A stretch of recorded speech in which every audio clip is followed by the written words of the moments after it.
Bora lá, galera, mais um vídeo aqui do nosso canal e bora acompanhar o debate do F90 do ESPN, galera. Lembrando, vou deixar o link na descrição, crédito total ESPN do Grupo Disney, galera. E a pergunta é a seguinte: quem será o novo técnico da seleção brasileira? O técnico Abel Ferreira e o Dorival Júnior, que estava no Flamengo, estão no radar da seleção brasileira. E coloca nos comentários aí quem vocês acham que deveria assumir a seleção brasileira após a saída do Tite. Quem se encaixaria melhor na seleção brasileira, Abel Ferreira ou Dorival Júnior? Ou se tem algum outro técnico aí da preferência de vocês, coloca nos comentários aí que eu quero saber a opinião de vocês. E bora acompanhar o debate aqui do Futebol 90 do ESPN, falando tudo sobre a seleção brasileira e o novo técnico que irá assumir o comando nos próximos meses aí, né? Provavelmente em janeiro já teremos aí o anúncio do novo técnico da seleção brasileira. Terminou no comando da seleção brasileira, hein? Ô, João, se eu falar que eu tenho alguma pista, é mentira.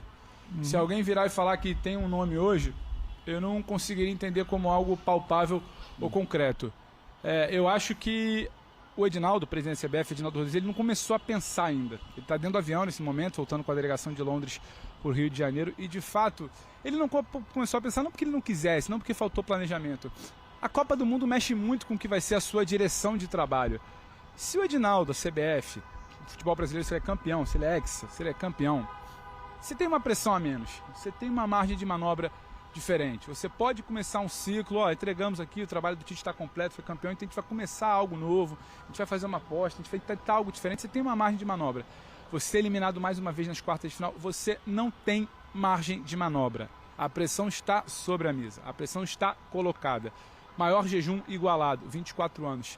Não tem margem para pensar se tal técnico cabe na seleção. Há uma pressão, ela não é gritada ainda, mas há uma pressão de um grande nome que consiga converter, consiga traduzir, melhor dizendo, esse tanto de talento em resultado. Isso não está sendo traduzido nos últimos anos, a verdade é essa. Em resultado a gente tem que falar isso. O talento não está sendo traduzido em resultado. Então, neste momento, eu acho, João, particularmente, por tudo que a gente conversa com as pessoas da CBF, por quem cerca o Edinaldo, com o próprio Edinaldo que sempre para ali, conversa. Eu ia até falar um dia que a gente conversou com ele no pós-treino ali, né? Eu, Maurozinho, e esse assunto saiu. Claro. E ele falou, não tenho o que esconder para vocês. De verdade, isso ainda não é um assunto. Sabe né? o que vai pautar, João? A escolha do novo técnico, gostemos ou não? O termômetro do debate público. O termômetro do debate público vai pautar. Porque há um peso. É uma decisão que o Edinaldo fala a todo momento que é dele, que ela é de um homem só, que ela é de uma pessoa só. Então ele vai carregar essa pressão da decisão. Se ele apostar, a aposta é dele. Ele precisa em alguma bola de segurança, ele precisa em alguma bola de trabalho que possa ser concreto. Eu acho que o debate público vai pautar, sim, essa escolha. Pela quarta de final, pela pressão, por um resultado que não veio, por uma seleção que talvez não possa errar novamente. Não é que o Tite foi um erro, mas não dá para errar. A pressão pelo resultado ela vai existir durante todo esse ciclo. A gente vai passar o ciclo inteiro dizendo que é o maior jejum. Então acho que uma queda nas quartas, a pressão do debate público vai acabar direcionando. E sim, como o Edinaldo fala, as pessoas confirmam dentro da CBF, ele não quer fazer nada antes da virada do ano. Ele quer deixar virar o ano para sair a caça, sair a procura. A turma começa a chegar aqui, hein, Glaucio? Atrás das câmeras aqui, o João não tá vendo, mas ó, passando um, passando outro, a buzina tá tocando. O povo quer dar entrevista, é incrível.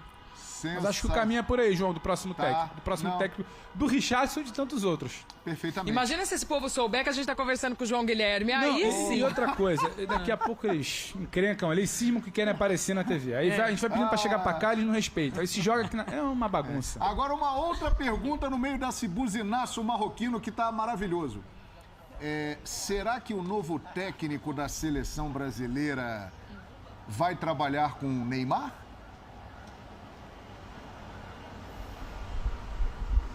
Ele também deixou isso em aberto, né, Pedro?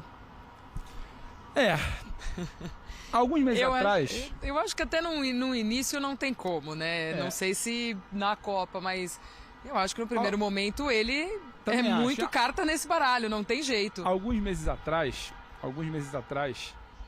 parecia que o Neymar estava muito firme na ideia, a pressão, cansado e tudo mais, e queria fazer essa última Copa, o ciclo cansava. Só que aí tem o que o Neymar viveu aqui. Tem a Copa do Mundo que ele viveu. Acho que é uma boa Copa do Mundo em termos de... Neymar sai menos desgastado do que em outras Copas, falando assim, traduzindo.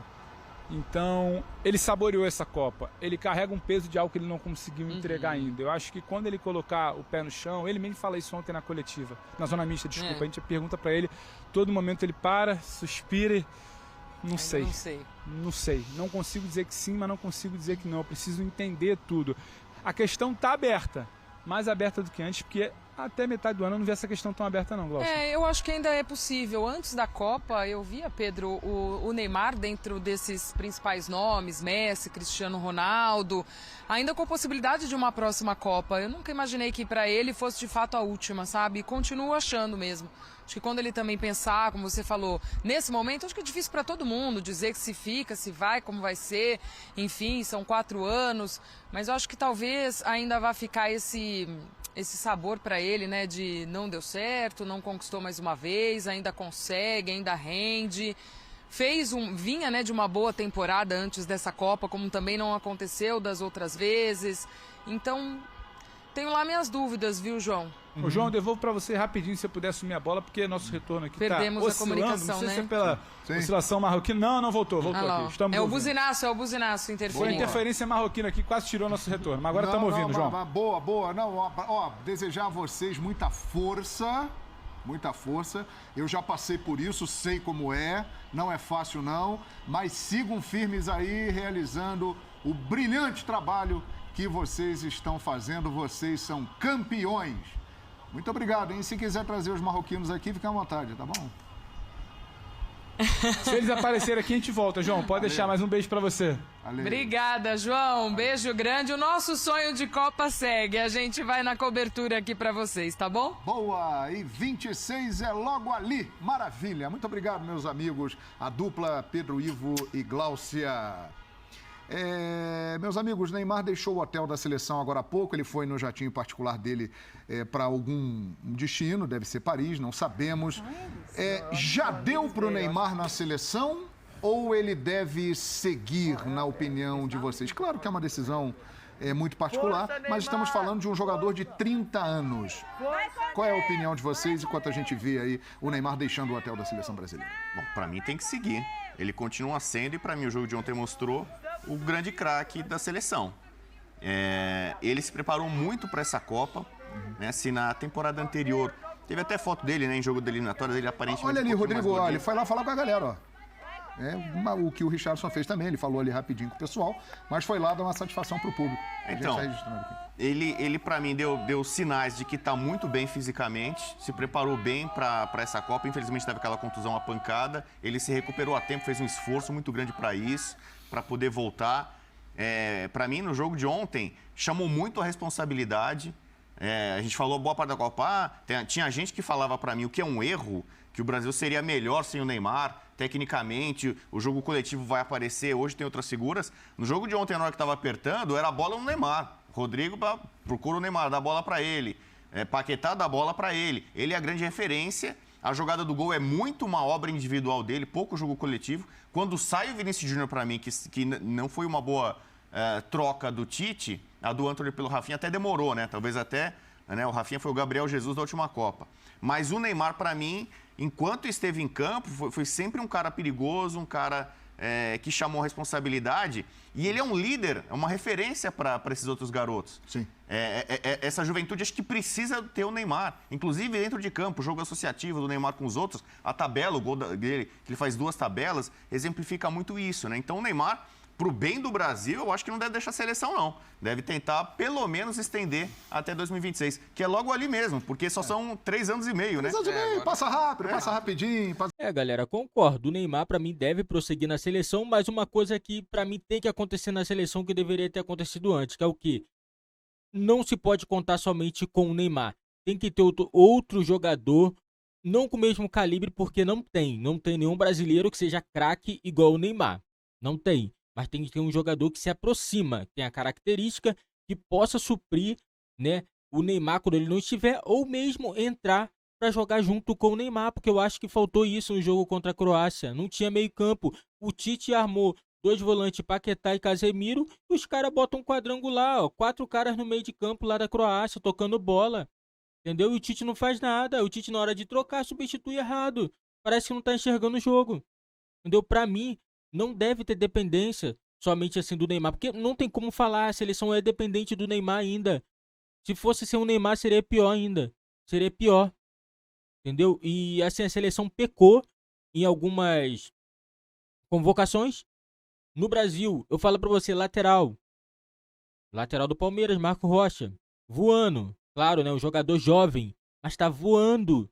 Voando, um jogador muito firme, entendeu? Muito bom.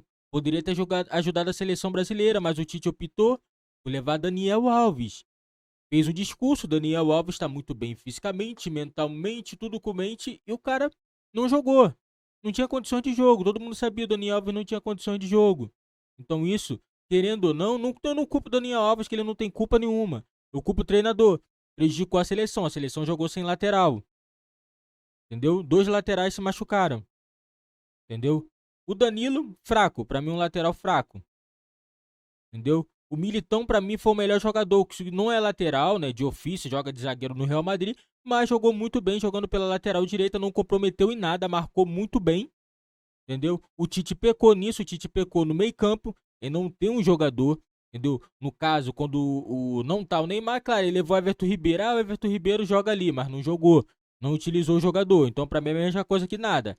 Ele improvisou. O Tite ele preferiu improvisar jogador do que ele botar o jogador que ele convocou. Se ele convoca um cara para posição, para ser substituto de um jogador, se ele não utiliza o cara porque ele não confia nele, então é mais fácil você não levar. Você não confia, você não quer utilizar o jogador e você prefere improvisar, você não leva o jogador. Entendeu? E para mim o novo técnico tem que pensar tudo isso. Não se pode ficar levando o jogador por causa de um motivo ou tem que levar se tiver bem. O jogador tá bem, ele tem que estar na seleção. Mesma coisa na hora de colocar pra jogar. Ah, você botou um jogo, o outro não jogou bem. O Tite falou, não vou insistir com o jogador. Insistiu com o Fred, foi lá e botou Fred de novo. O Fred não fez uma boa Copa, não fez, essa é a realidade. Ele foi e insistiu. O Paquetá também jogou bem um jogo só, depois nada mais, não conseguiu fazer nada nesse jogo. Entendeu? Nada. Muito mal na marcação, muito mal mesmo. Entendeu? E é isso aí, tem que mudar a mentalidade. Para mim, a seleção brasileira, se assumir um técnico estrangeiro, eu apoio, porque tá na hora da seleção brasileira mudar a mentalidade da forma de jogo. Precisa de um cara com a mente mais aberta, entendeu? E que faça modificações necessárias na seleção brasileira para que no próximo ciclo a seleção venha mais forte aí, quem sabe trazer o Hexa, né? Porque só assim vai ser possível. Senão a seleção brasileira vai ficar uns 40 anos aí sem saber o que é ser campeão se continuar dessa mesma forma, né, de enganação, achando que vai vencer as eliminatórias com um aproveitamento excelente, não perdendo para ninguém, mas na hora do vamos ver, não consegue bem. A única seleção sul-americana que consegue bater de frente é a Argentina. Essa é a realidade. A Argentina é a única seleção que nos últimos anos tem conseguido chegar melhor na Copa do Mundo. Chegou na final em 2014, na última Copa não foi tão bem, mas tem se comportado melhor que a seleção brasileira. E nessa Copa do Mundo está muito próximo de chegar em mais uma final. E quem sabe essa ser campeão. E aí? Tem que ser alguma coisa, tem que ser observado nisso aí. Para mim o trabalho do Tite jogando aqui foi um trabalho ok, um trabalho bom. Aproveitamento 80% para mim é um aproveitamento excelente. Mas falando em termos de jogo, a seleção brasileira não teve repertório, não teve mudanças, é sempre 6 por meia dúzia. Não tinha variação tática, a seleção não teve variação tática. Parecia um técnico comum dirigindo a seleção brasileira, coisa que o técnico não. Tite não é. O Tite, pra mim, ele é um técnico que entende de futebol, mas não colocou em prática, não conseguiu colocar, não sei por qual motivo. E é isso aí, galera. Esse é o vídeo do nosso canal. Coloca nos comentários quem vocês acham que deve assumir a seleção brasileira. Um técnico estrangeiro ou um técnico brasileiro vai assumir a seleção brasileira? E não esquece de deixar seu like, se inscrever no nosso canal e ativar o sininho das notificações para você não perder nenhuma novidade aqui do nosso canal.